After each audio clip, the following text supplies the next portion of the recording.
Graça e paz, Igreja de Cristo na Terra. Estamos passando por um tempo profético. Deus nos alertou sobre os acontecimentos atuais e recebemos dele mais este ensinamento que vem para chamar todo o homem, cristão e não cristão, a se voltar para ele. É tempo de restaurar os altares. É tempo de nos aprofundarmos no conhecimento de Deus, de buscarmos a sua face. A palavra que trago nesta tarde é em torno do Salmo 7, um canto de Davi entoado ao Senhor com respeito às palavras de Cush, o benjamita. Vamos então para a leitura do Salmo 7? Bom, é um canto de Davi entoado ao Senhor com respeito às palavras de Cush, um benjamita, ou seja, da tribo de Benjamim. Está escrito o seguinte: Senhor, meu Deus, em ti me refugio. Salva e livra-me de todos os que me perseguem, para que, como leões, não me dilacerem nem me despedacem, sem que ninguém me livre. Senhor, meu Deus, se assim procedi, se nas minhas mãos há injustiça, se fiz algum mal a um amigo, ou se poupei sem motivo meu adversário, persiga-me o meu inimigo até me alcançar. No chão me pisoteie e aniquile a minha vida, lançando a minha honra no pó. Versículo 6: Levanta-te, Senhor, na tua ira, ergue-te contra o furor dos meus adversários. Desperta-te, meu Deus, ordena a justiça. Reúnam-se os povos ao teu redor, das alturas reina sobre eles. O Senhor é quem julga os povos. Julga-me, Senhor, conforme a minha justiça, conforme a minha integridade. Deus justo, que sondas a mente e o coração dos homens, dá fim à maldade dos ímpios e ao justo dá segurança. O meu escudo está nas mãos de Deus, que salva o reto de coração. Deus é um juiz justo e um Deus que manifesta cada dia o seu furor. Se o homem não se arrepende, Deus afia a sua espada, arma o seu arco e o aponta. Prepara as suas armas mortais e faz de suas setas flechas flamejantes. Quem gera maldade concebe sofrimento e dá à luz a desilusão. Quem cava um buraco e o aprofunda cairá nessa armadilha que fez. Sua maldade se voltará contra ele, sua violência cairá sobre a sua própria cabeça. Darei graças ao Senhor por sua justiça, ao nome do Senhor Altíssimo cantarei louvores. Amém, amados? Bom, você pode ver que no início do Salmo 7 nos é informado o porquê Davi teria escrito este salmo. Nos traz a informação de que seria um canto entoado ao Senhor com respeito às palavras de Cush, um homem da tribo de Benjamim. Alguns dos estudiosos da palavra nos informam que Cush poderia ser o próprio Saul, que estaria difamando a pessoa de Davi, atribuindo a ele ações e atitudes que, segundo nos mostra as palavras de Davi, de que ele não teria feito o que lhe acusavam. Mas em outro segmento, o entendimento é de que Cush seria um dos seguidores de Saul, que teria se aproximado de Davi, buscando a sua amizade, e para se aproximar teria narrado a Davi o que estaria falando a respeito dele. Amém, amado? Com toda certeza, o Salmo ele nos mostra que Davi se sentiu profundamente angustiado com todas as acusações que estavam sendo anunciadas a ele por intermédio de Cush. Muitas vezes pessoas vão se aproximar de nós para nos tirar a paz, e por isso é importante que cada um de nós saiba a quem está dando ouvidos, a quem estamos emprestando os nossos ouvidos, a quem estamos permitindo moldar nossos pensamentos e atitudes. Quem você tem permitido se aproximar de você? Muitas pessoas se aproximam de você com objetivos escusos, com dor no coração, com tristeza, e querem transmitir a mesma dor que sente da rejeição para você, para que você se junte a ela nessa luta. Este salmo ele nos traz ensinamentos profundos. Se lermos nas entrelinhas, iremos descobrir um maravilhoso aprendizado para a vida. Não apenas para este momento, mas para a vida. Davi inicia reconhecendo quem é o seu Deus, dizendo que ele é o seu refúgio, clamando por livramento daqueles que o perseguem. Com o coração caliginoso, ou seja, enegrecido pelas palavras de Cuxi, na sua angústia diante da situação, Davi busca em primeiro lugar a Deus. Isso se chama dependência. Davi sabia em quem buscar socorro. E isso nos confronta. Nos confronta porque as nossas atitudes diante das acusações e ataques à nossa imagem são de forma e maneira diferentes. Primeiramente, nós buscamos a fonte das fofocas, a raiz das maledicências, e vamos tomar satisfação. Não é em Deus que buscamos justiça, mas sim na força dos nossos braços. Deus tem que ser o nosso refúgio, tem que ser o nosso alvo, nosso primeiro pensamento. Davi, diante das acusações, entende que se os seus inimigos, aqueles que dão ouvidos às mentiras que estão sendo ditas a seu respeito, palavras que estão desconstruindo a sua pessoa diante do seu povo, ele sabe que estes que emprestam seus ouvidos à fofoca viriam contra ele como leões, e como leões dilacerariam e despedaçariam suas carnes, e que não haveria ninguém que pudesse livrá-lo da mão de seus perseguidores. Davi entendia que as acusações eram tão graves e mentirosas que seriam capazes de escurecer o entendimento e endurecer o coração de qualquer um. No versículo 3 e 4 nos diz o seguinte: Senhor meu Deus, se assim procedi, se nas minhas mãos há injustiça, se fiz algum mal a um amigo, ou se poupei sem motivo o meu adversário.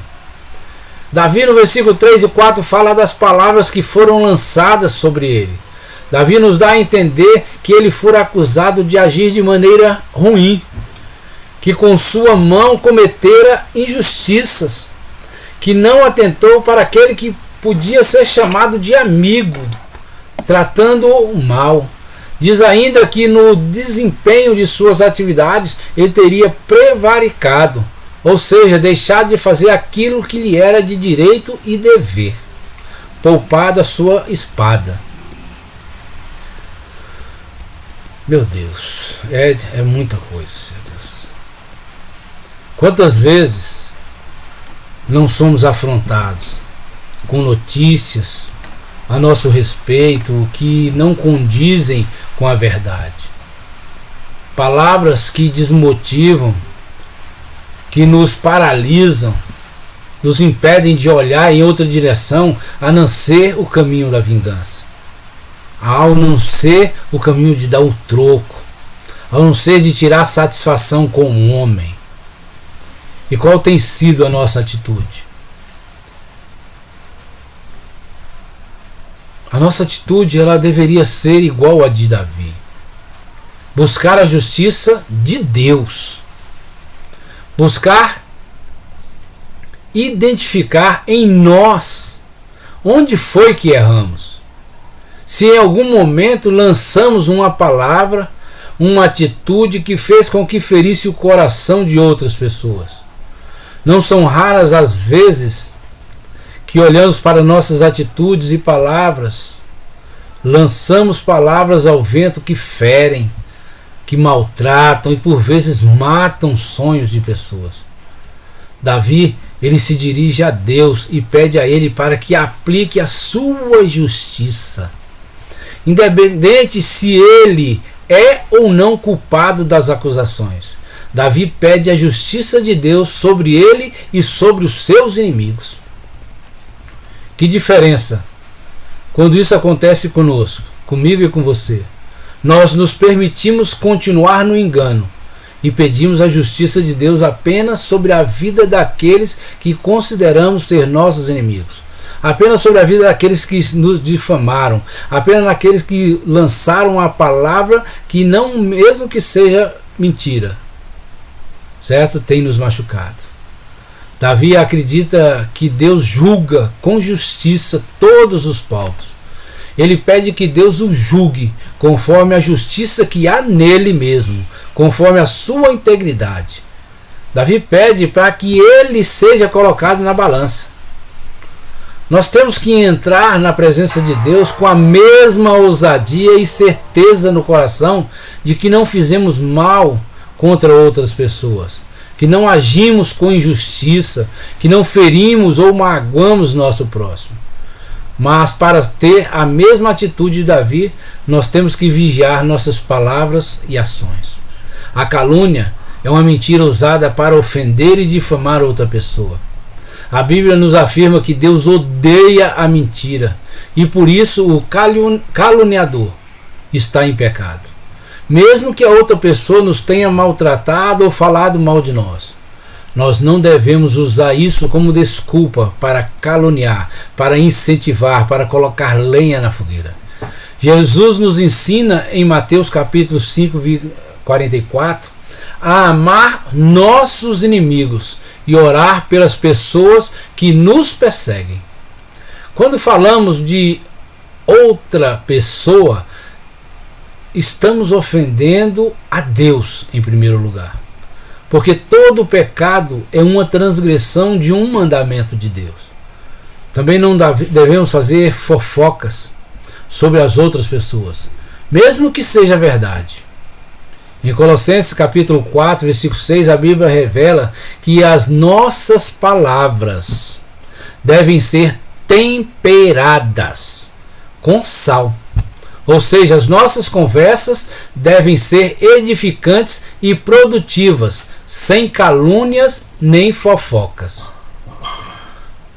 No livro de Tiago, no capítulo 1, na epístola de Tiago, capítulo 1, versículo 26, chama a atenção principalmente daqueles que se consideram religiosos, mas que não conseguem refrear a sua língua. E fala ainda que está enganando a si mesmo. A sua religião não tem valor algum. Cushi nessa passagem age como um homem perverso, que provoca dissensão. E em Provérbios capítulo 16, versículo 28, nos diz que este que espalha boato afasta bons amigos. As pessoas, elas vão se afastando aos poucos e de repente a pessoa se vê sozinha. E depois fica dizendo que não sabe o que está acontecendo. Não está vigiando a sua língua e as suas atitudes. Nos versículos 9, 10 e 11, Davi nos traz mais ensinamentos. No versículo 9, Deus justo, que sonda a mente e o coração dos homens, dá fim à maldade dos ímpios e ao justo dá segurança. O meu escudo está nas mãos de Deus, que salva o reto de coração. Deus é um juiz justo, um Deus que manifesta cada dia o seu furor. Davi sabe que Deus tudo vê, que sonda não apenas a aparência exterior, mas sonda a nossa mente e o nosso coração. E a seu tempo dá o fim à maldade do ímpio e ao justo a sua segurança. Temos que andar e viver de forma sabendo que Deus tudo vê. Podemos esconder do homem, podemos tentar justificar para nós mesmos o mau uso da nossa língua, mas de Deus nada fica oculto. Amém, amados? No versículo 12, 13, o salmista nos fala: se o homem não se arrepende, Deus afia a sua espada, arma o seu arco e aponta, prepara as suas armas mortais e faz de suas setas flechas flamejantes. 14. Quem gera a maldade concebe sofrimento e dá à luz a desilusão. 15. Quem cava um buraco e o aprofunda cairá nessa armadilha que fez. 16. Sua maldade se voltará contra ele, sua violência cairá sobre a sua própria cabeça.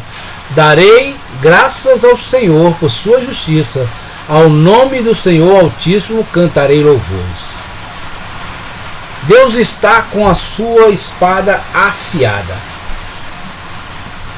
com seu arco armado e apontando àqueles que não se arrependem dos seus maus caminhos. Davi nos apresenta a lei da semeadura nos versículos 14 a 16. Nos fala da colheita de quem gera a maldade, de quem cava um buraco, uma armadilha, de quem é violento. Você pode escolher o que semear, mas jamais poderá exigir uma colheita diferente do que semeastes. Eu e você estamos vivendo hoje o que no passado foi semeado. Muitos de nós não se agrada do que está vivendo hoje, no presente momento. Mas quando estava semeando, não pensou no futuro. Não pensou que suas ações e atitudes iriam reverberar no futuro.